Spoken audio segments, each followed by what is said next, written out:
Pak Herman bilang kamu pergi dengan Haris. Apa kamu baik-baik saja? Andrea membalas pesan SMS itu. Aku baik-baik saja. Dia lantas menaruh kembali handphone tersebut di meja dan mulai merapikan penampilan serta bajunya kembali. Hatinya terasa berat. Andrea menyesal dan marah pada dirinya sendiri dengan apa yang baru saja terjadi. Dia telah mengecewakan suaminya 2 kali ketika laki-laki itu menginginkan hubungan sebagai pasangan yang halal dengannya. Maafkan aku, Haris. Aku tahu hatimu milik orang lain. 2 jam kemudian mereka pulang kembali ke rumah Haris. Selama perjalanan tidak ada sepatah kata pun yang keluar dari bibir mereka. Mereka hanyut dalam pikiran masing-masing. Ena membuka matanya perlahan. Tenggorokannya terasa kering dan tubuhnya juga sangat lemah. Dia menolehkan kepalanya ke sebelah kanan. Ena melihat seorang laki-laki yang tengah duduk di kursi di samping tempat tidurnya.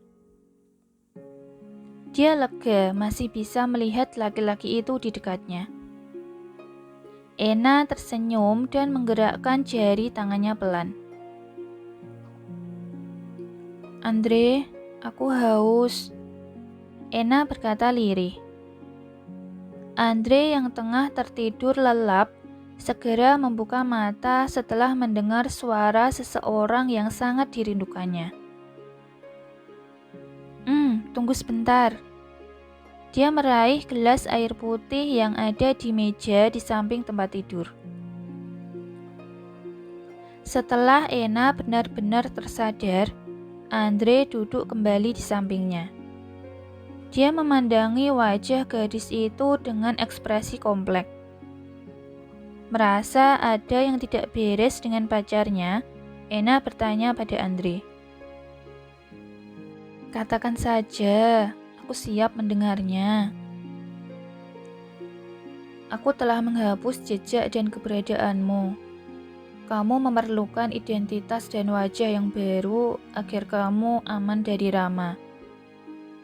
Aku akan melakukan apapun untuk keselamatanmu. Bekerjasamalah denganku, Ena. Penjelasan yang diberikan oleh Andre sudah tidak mengejutkannya. Dia dengan tenang memandang wajah kekasihnya itu. Lalu bagaimana dengan pekerjaanku sebagai stunt aktris? Aku suka dengan pekerjaan ini. Aku akan mengurusnya. Tentang identitasmu tidak banyak orang yang tahu. Dan juga kita harus pergi ke dokter operasi plastik untuk melakukan sedikit perubahan di wajahmu. Stylemu mungkin juga harus dirubah. Apa kamu yakin mereka akan membuat wajahku lebih cantik dari sekarang? Bagaimana kalau aku bertambah jelek? Tenanglah, mereka tidak mungkin melakukan hal itu. Dan juga aku menyukaimu bukan karena wajahmu, Ena. Ena tersenyum mendengar jawaban Andre. Dia tidak mempermasalahkan bila harus mengganti wajah dan identitasnya. Dia tahu Andre menyayanginya dengan tulus. Ena, lain kali aku mohon padamu, jangan membahayakan hidupmu untukku. Aku tidak bisa melihatmu terluka. Suara Andre terasa berat, seakan sedang menahan sesuatu di dalam hatinya. Ena hanya tersenyum dan menganggukkan kepala.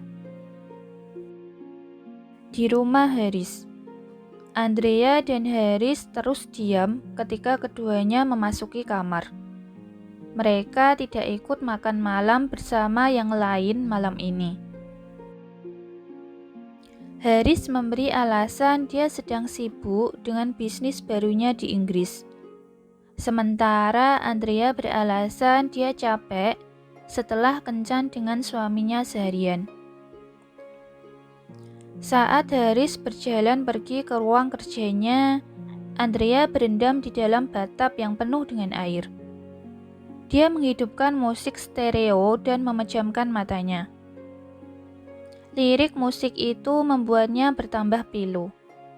Hatinya sangat sakit. Aku hanyalah manusia biasa.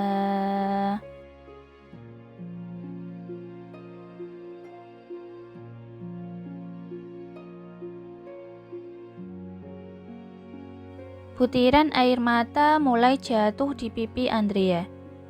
Dia mengusapnya pelan dengan tangannya. Lagu itu sesuai dengan kondisinya saat ini. Haris yang berdiri di balik pintu sliding door kamar mandi diam-diam menyentuh dadanya dengan tangan kanannya. Terlihat berbagai macam emosi yang ada di wajahnya.